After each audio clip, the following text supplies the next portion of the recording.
Hi అండి. అందరికీ నమస్తే.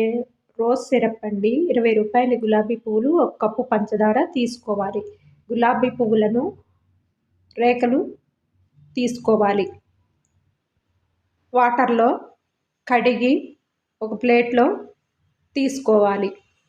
స్టవ్ వెలిగించుకొని ప్యాన్ పెట్టుకొని వాటర్ పోసుకోవాలి. వాటర్‌లో గులాబీ రేకులను వేసుకొని వాటర్‌లో బాగా మరగనివ్వాలండి. మరిగిన తర్వాత వాటర్‌ను వడకట్టుకోవాలి.